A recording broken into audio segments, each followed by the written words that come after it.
प्यारे बच्चों नमस्कार। स्टडी लर्निंग पर आपका स्वागत है। जैव प्रक्रम की बायोलॉजी में कक्षा 10 का जो चैप्टर है इसका लेक्चर नंबर 4 है। आज हम सभी इसमें प्रोटीन, विटामिन और खनिज लवण एवं जल के बारे में जानेंगे। जैसा कि आप सभी जानते हैं, हमारे शरीर में भोजन के कुछ मुख्य घटक होते हैं जो हमारे शरीर को हमेशा समय समय पर चाहिए। अब उन घटकों में क्या क्या होते हैं? कार्बोहाइड्रेट, वसा, प्रोटीन, विटामिन, खनिज लवण, जल। जिसमें वसा और कार्बोहाइड्रेट के बारे में पिछले वीडियो लेक्चर में मैंने आपको समझाया था। आज का जो वीडियो लेक्चर है वो इन टॉपिकों पर आधारित है। वीडियो को स्टार्ट करने से पहले, चीजों को बताने से पहले मैं आपके सामने एक छोटा सा शब्द लेकर आया हूं, यलेसियस। आप कंफ्यूज हो गए होंगे कि ये यलेसियस क्या है। जी हाँ, ये एक यूट्यूबर की और एक शिक्षक की आपसे रिक्वेस्ट है। ये रिक्वेस्ट क्या है?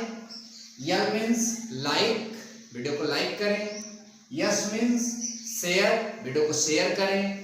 और यस मीन्स सब्सक्राइब, और वीडियो को सब्सक्राइब करें। तो प्लीज स्टूडेंट आप यस जरूर करें। चलिए स्टार्ट करते हैं आज की कुछ जो बातें। ठीक, हमारा पहला टॉपिक है प्रोटीन। प्यारे बच्चों, हमारा पहला टॉपिक क्या है? प्रोटीन। अब प्रोटीन क्या होता है, इसमें मुझे आपको क्या क्या बताना है जो आपकी क्लास के लेवल के हिसाब से सही है। लेवल के हिसाब से आपको बताया जाए और आपको बात समझ में आए। तो सबसे पहले ये हमें बताना है कि प्रोटीन का संगठन क्या है, प्रोटीन के स्रोत क्या है और प्रोटीन की उपयोगिता क्या है। आपके सिलेबस के हिसाब से आपको प्रोटीन के बारे में इतनी जानकारी दी जाएगी। तो संगठन का मतलब होता है प्यारे बच्चों, कोई पदार्थ जिस चीज से मिलकर बना होगा वही उसका संगठन होता है। तो हम प्रोटीन के संगठन की बात करेंगे तो प्रोटीन किस किस चीज से मिलकर बना है। तो ध्यान दें, प्रोटीन के निर्माण में कार्बन भाग लेता है, प्रोटीन के निर्माण में ऑक्सीजन भाग लेता है, प्रोटीन के निर्माण में हाइड्रोजन भाग लेता है, प्रोटीन के निर्माण में नाइट्रोजन भाग लेता है। प्यारे बच्चों, यही वो चार तत्व हैं जो प्रोटीन को बनाते हैं। यही वो चार तत्व हैं जो प्रोटीन को बनाते हैं। कार्बन, ऑक्सीजन, हाइड्रोजन, नाइट्रोजन, इनसे मिलकर ही प्रोटीन तैयार होता है। याद रखना, जब प्रोटीन तैयार हो जाएगा तो प्रोटीन जो होता है वो कई अमीनो एसिड से भी मिलकर बना होता है। अब मैं बार बार बोल रहा हूं कि आपको विस्तृत जानकारी इस लेवल पर नहीं दी जाएगी। जितनी बातें बताई जा रही हैं आप समझिए और इतना ही याद रखिए। किससे मिलकर बना है? कार्बन, हाइड्रोजन, ऑक्सीजन और नाइट्रोजन। और प्रोटीन का जो एक अणु होता है, एक मॉलिक्यूल, सबसे छोटा कण प्रोटीन का, वो कई अमीनो एसिड का बना होता है। बस इतना इसके संगठन में आप याद रखिएगा। नाउ इसके स्रोत की अगर मैं बात करूं, ठीक, इसके स्रोत की बात करूं, स्रोत मतलब प्रोटीन किस किस चीज से पाया जाता है या किसमें पाया जाता है, इस चीज की अगर मैं बात करूं तो ध्यान दीजिए, प्रोटीन के दो प्रमुख स्रोत होते हैं। पहला होता है जंतु स्रोत और दूसरा होता है वनस्पति स्रोत। प्यारे बच्चों, दूसरा स्रोत क्या है प्रोटीन का? वनस्पति। ठीक, प्रोटीन के दो प्रमुख स्रोत हैं, जंतु और वनस्पति। जंतुओं में प्रोटीन किस किस चीज से मतलब किस किस रूप में प्राप्त होगा जंतुओं से, वो मैं आपको बता रहा हूं। तो देखिए, अंडा में हमें प्रोटीन मिल जाएगा, मांस में मिल जाएगा, मछली में मिल जाएगा, और हमें दूध पनीर में भी प्रोटीन मिल जाएगा। थोड़ा सा 1 सेकंड के लिए ब्रेक लेते हैं, फिर आगे।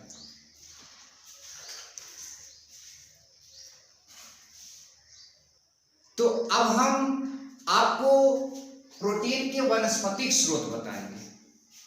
प्रोटीन के वनस्पतिक स्रोत जो हैं वो क्या है? तो प्रोटीन आप ध्यान दीजिए, दाल में पाया जाता है, प्रोटीन गेहूं में पाया जाता है, प्रोटीन मूंगफली में पाया जाता है, प्रोटीन बादाम में पाया जाता है। दाल, गेहूं, मूंगफली, बादाम आदि में प्रोटीन पाया जाता है और यह सब प्रोटीन के वनस्पतिक स्रोत हैं। प्रोटीन के जंतु स्रोत क्या थे? अंडा, मांस, मछली, दूध, पनीर। आई होप कि आपको इसका स्रोत भी समझ में आया। नाउ वी डिस्कस अबाउट उपयोगिता, यूजेस। हमारे शरीर में, हमारे बॉडी को प्रोटीन की क्यों जरूरत पड़ती है, इसे समझते हैं। तो प्रोटीन की सबसे पहली उपयोगिता जो है, प्यारे बच्चों ध्यान से समझना, इतना सरल और इतना ठहर कर आपको यूट्यूब पर क्लास शायद ही मिलेगी, तो बड़े ध्यान से समझना। मैं बोल रहा हूं कि प्रोटीन का सबसे पहली उपयोगिता है कि प्रोटीन जीव द्रव्य का निर्माण करते हैं। हमारे कोशिका में जीव द्रव्य होता है और उस जीव द्रव्य का निर्माण प्रोटीन से ही होता है। तो सबसे पहला नंबर हुआ, प्रोटीन जीव द्रव्य का निर्माण करते हैं। दूसरा, प्रोटीन सभी प्रकार के एंजाइमों का निर्माण करते हैं। एंजाइम क्या है, इनके क्या कार्य होते हैं, वो आगे वीडियो लेक्चरों में समझाया जाएगा। थोड़ी सी जानकारी के लिए मैं आपको बताऊं, हमारे मुख में जो लार पाया जाता है, उस लार में टाइलिन नामक एंजाइम होता है, अर्थात लार भी एक प्रकार का एंजाइम है। बस अभी के लिए इतना ध्यान दीजिए। और यह भी एंजाइम जिससे बना होगा उसमें प्रोटीन जरूर होगा। तो इसकी उपयोगिता है, मतलब इसमें प्रोटीन की उपयोगिता है। तीसरा नंबर, हमारे बॉडी में टूट फूट की मरम्मत। टूट फूट का मतलब ये नहीं है कि आपका जैसे शरीर टूट जाए पूरा, उसकी मरम्मत, वो नहीं। शरीर में कोशिकाओं और ऊतकों की टूट फूट की मरम्मत प्रोटीन ही करता है। ऑलवेज रिमेंबर इट बच्चों, इसे हमेशा याद रखना। नंबर चौथा जो है, कभी जरूरत पड़ी तो, कभी आवश्यकता हुई तो ऑक्सीकरण के फलस्वरूप प्रोटीन भी एनर्जी देते हैं, प्रोटीन भी ऊर्जा देते हैं। वैसे ऊर्जा देने का काम कार्बोहाइड्रेट और वसाओं का है, लेकिन जरूरत पड़ने पर प्रोटीन भी ऑक्सीकरण के फलस्वरूप, ऑक्सीडेशन के फलस्वरूप एनर्जी प्रोड्यूस करता है। नाउ 5 नंबर इज, पांचवा नंबर, प्रोटीन शरीर में एंटीबॉडीज का निर्माण करता है। एंटीबॉडीज जो हमें रोगों से लड़ने में हेल्प करती है। किसी चीज का अगर कोई वायरस वगैरह बैक्टीरिया अगर अंदर गया तो उसकी एंटीबॉडी का निर्माण भी प्रोटीन ही करते हैं। ऑलवेज रिमेंबर इट बच्चों। फिर से इन सारी उपयोगिताओं को फिर समझ लीजिए। सबसे पहला नंबर, प्रोटीन जीव द्रव्य का निर्माण करता है। दूसरा नंबर, शरीर में सभी प्रकार के एंजाइमों का निर्माण प्रोटीन ही करता है। तीसरा नंबर, शरीर में टूट फूट की मरम्मत प्रोटीन ही करता है। चौथा नंबर, आवश्यकता पड़ने पर ऑक्सीकरण के फलस्वरूप प्रोटीन ही ऊर्जा प्रदान करता है आवश्यकता पड़ने पर। पांचवा नंबर आपका है, शरीर में एंटीबॉडीज का भी निर्माण प्रोटीन करते हैं। चलिए अब हम समझते हैं विटामिन। विटामिन क्या होते हैं?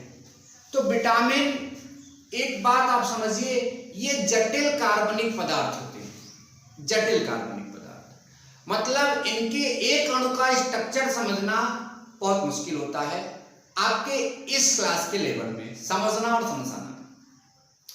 वाटर की बात मैं करूं तो आप कहेंगे उसका सूत्र, अणु सूत्र H2O होता है। अणु सूत्र आप क्या बोलेंगे बच्चों, H2O। और उसको हो सकता है आपने थोड़ी सी केमिस्ट्री पढ़ा है, ऐसे बना भी है। तो वाटर के स्ट्रक्चर को आप समझा पा रहे हैं, तो ये जटिल पदार्थ नहीं है, क्योंकि इसके एक अणु के स्ट्रक्चर को हम बहुत आसानी से समझ ले रहे हैं। विटामिन ऐसे नहीं होते, विटामिन जटिल कार्बनिक पदार्थ होते हैं, मतलब कार्बनिक पदार्थ हैं वो और जटिल होते हैं, याद रखना प्यारे बच्चों, ये विटामिन होते हैं। ठीक, इनका काम क्या है, शरीर को प्रतिरक्षा प्रदान करने का काम विटामिन करते हैं। प्रतिरक्षा का मतलब रोगों से लड़ने की जो क्षमता होती है वो शरीर में कहां से आती है, विटामिन से आती है। विटामिन देते हैं इस चीज को। अब मैं आपको यह भी बताऊं, विटामिन हमारे बॉडी के लिए ग्रोथ फैक्टर का काम करते हैं, वृद्धि कारक का कार्य करते हैं। विटामिन ग्रोथ फैक्टर, इनकी अपूर्णता से शरीर में अनेक प्रकार के रोग हो जाते हैं। तो विटामिन इन शॉर्ट में आप याद रखिए, ये जटिल कार्बनिक यौगिक होते हैं, जटिल कार्बनिक पदार्थ होते हैं। ये शरीर को प्रतिरक्षा प्रदान करते हैं। इनकी कमी से हमारे शरीर में अनेक प्रकार के रोग उत्पन्न हो सकते हैं और इन्हें हम वृद्धि कारक या फिर ग्रोथ फैक्टर भी कहते हैं। तो ये विटामिन की जानकारी हो गई। विटामिन मुख्य रूप से दो प्रकार के होते हैं प्यारे बच्चों। सबसे पहला नंबर जो है वह है जल में घुलनशील, जल में घुलनशील, घुलनशील। दूसरा वसा में घुलनशील, वसा में घुलनशील। जल में घुलनशील कौन कौन से विटामिन होते हैं, तो विटामिन सी और विटामिन डी जल में घुल जाते हैं। वसा में कौन कौन से घुलते हैं, vitamin A, vitamin B, vitamin यहां मैंने गलत बताया, विटामिन बी और विटामिन सी जल में घुल जाते हैं।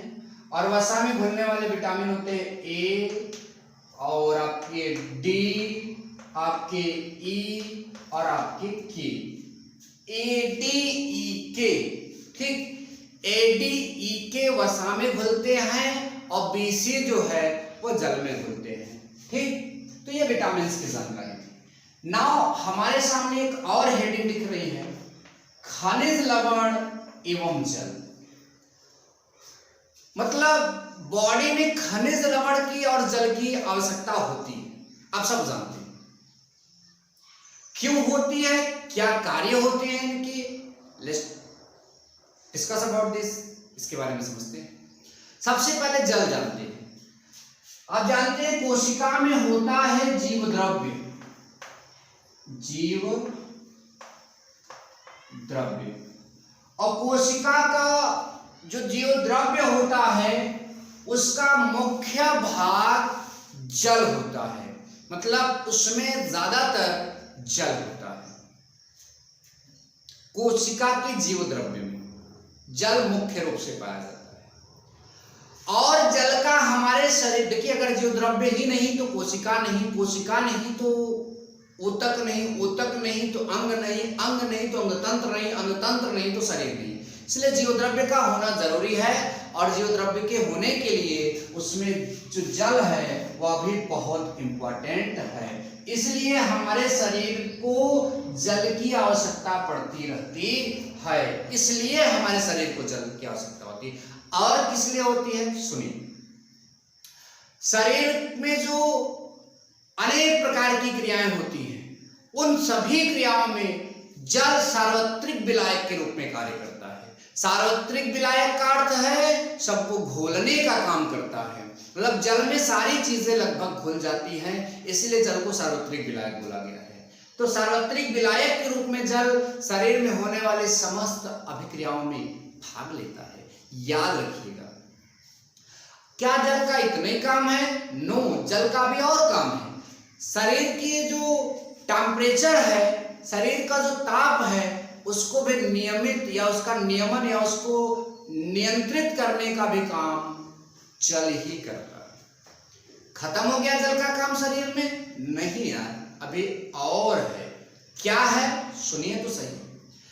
अभी शरीर में जल जो है वो पदार्थों के स्थानांतरण के लिए भी काम करता है। पदार्थ का स्थानांतरण मतलब पदार्थ को एक स्थान से दूसरे स्थान तक ले जाना। एक जगह से दूसरे जगह तक जो पदार्थ पहुंच रहा है, कोई सभी पदार्थ बॉडी में एक जगह से दूसरे जगह आ जा रहा है, तो उसके लिए भी कौन जिम्मेदारी लेता है, उसको कौन मतलब कि उसमें कंट्रीब्यूट करता है, तो वो अपना जल ही है।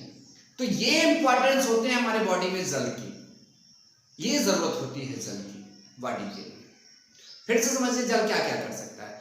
जीवद्रव्य का वो मुख्य पार्ट है, उसकी सक्रियता जीवद्रव्य की जल के कारण ही है। जल नहीं तो जीवद्रव्य सक्रिय नहीं, और वो सक्रिय नहीं तो कोशिका कैसे सक्रिय हो सकती है, कोशिका सक्रिय नहीं तो बाकी तो आप समझ रहे हैं। और दूसरा काम मैंने बताया जल का, सभी क्रियाओं में सार्वत्रिक विलायक के रूप में कूद जाता है, मतलब काम करता है। फिर ताप को कंट्रोल करने का भी काम जल ही करता है। फिर उसके बाद पदार्थों को के आदान प्रदान में भी जल ही कंट्रीब्यूट करता है, वही इसके लिए जिम्मेदार है। चलिए नेक्स्ट, जल के अलावा यहाँ एक और चीज हमारे सामने दिख रही है, खनिज लवण। एक्चुअल में सोडियम, मैग्नीशियम, कैल्शियम, फास्फोरस, ये सब खनिज लवण के अंतर्गत आते हैं। NaCl, ये सब मतलब ये सारी चीजें जो है वो खनिज लवण के अंतर्गत आती है। आयोडीन, ये सब खनिज लवण के अंतर्गत आती है। अब ये खनिज लवण जो हैं, इनकी शरीर में किस लिए जरूरत होती है, तो सारी बॉडी की जो रिएक्शन होते हैं उनमें इनका भी अपना एक प्रमुख योगदान होता है। इसके अलावा इनका और एक सबसे बड़ा ये उपयोग है कि बॉडी में अंगों का भी निर्माण करते हैं। बॉडी में अंगों का निर्माण कैसे करते हैं, एक आध दो एग्जांपल से समझा जाए।